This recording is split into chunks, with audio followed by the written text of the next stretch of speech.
Do you see people on Instagram showing off cool products and think, wow, I could never get a brand deal with my small account? Well, the good news is you can. I've got some fresh new strategies for you based on personal experience when I was first starting out on Instagram. So if you're looking for tips on how to find sponsors willing to work with small influencers, stick around.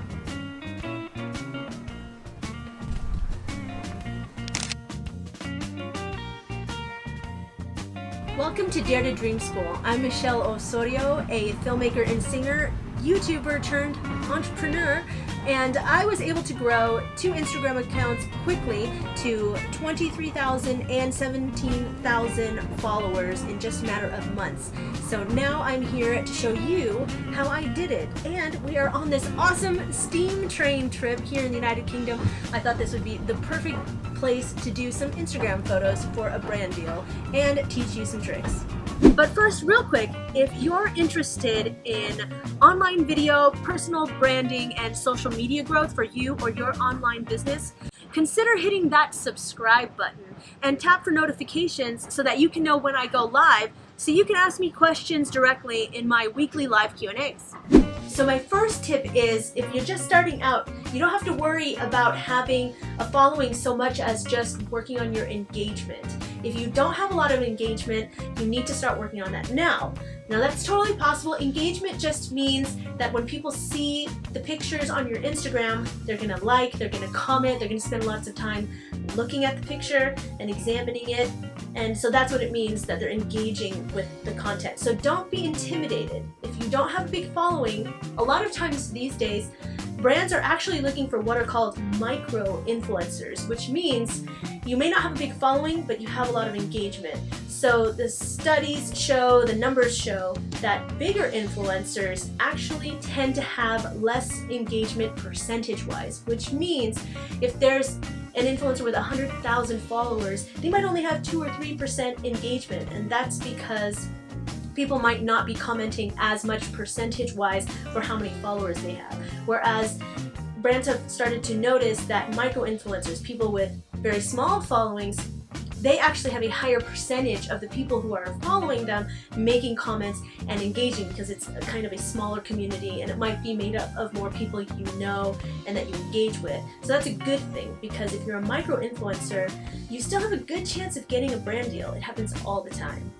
Now my next tip kind of goes along with that. Like I said, if your engagement is not very good, start working on that right now. Don't just post something and then just sit there and wait for the comments and the likes. You need to engage with the community just as much as you're expecting engagement back. So go to the people you're following, go to the people that follow you, and go leave them comments and replies. Go out there and be active, and if anybody comments, you need to reply back. And in the beginning, if you're trying to get more engagement, instead of just saying, oh, thank you, if they say nice picture, why don't you follow up with a question? Ask them how they're doing today. Try to get a conversation going. Ask them what their favorite part of the photo or the video that you posted is. The more comments you can get, the more engagement you're going to get. And that actually is a metric that brands might want to look at. Next, you want to identify potential sponsors. So a lot of people would advise you to just pick brands you like. That's just half of the equation. It's actually really important that you also identify who your target audience is. In fact, that's just important in general for branding and for social media. You want to know who is your ideal customer or your target audience. What if most of the people who follow you on Instagram are 45-year-old moms who enjoy shopping and spending time with their kids, but you happen to love paintball? And so you go look for a paintball sponsorship, and if you do something like that, there's a big mismatch. The audience doesn't care for the content, they don't engage, the sponsor is unhappy, everybody loses. Ultimately, your job should be to serve your audience, to be there for them, and to provide them with information that they'll find valuable. So what you want to do is show them products that they would be interested in. So before you do anything, actually identify your audience. I'm holding the window because it's noisy. So the next thing you want to do is get talking in your brand's community. Get talking to other people who might have similar interests. Start using relevant hashtags now. As an example, let's just say you really like a certain clothing brand. Don't just use the hashtag of the brand. Go look and see the kind of campaigns that they're doing, seasonal campaigns or giveaways, and use those hashtags. Start tagging them in posts and stories. Really engage so that you start getting on their radar.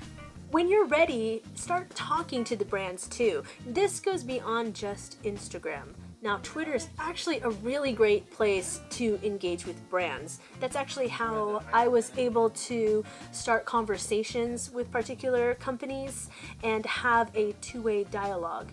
And eventually, I was able to become a brand ambassador for a few companies just by engaging with them on Twitter. Twitter is a great place for one-on-one communication.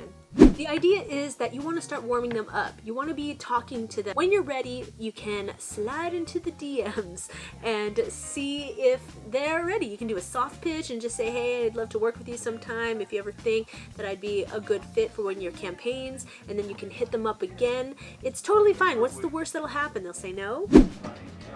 If you think you're ready, you can graduate to a formal pitch. This is where you put together a proposal, or at least a well thought out letter, not a copy paste, something that is customized for the brand. You can do a Google search and try to find somebody from marketing or PR in the company, but a lot of times companies are actually using an outside PR firm or an outside PR agency. So sometimes that's a little bit hard to figure out, and that's why it's good to start building those relationships with the brand first.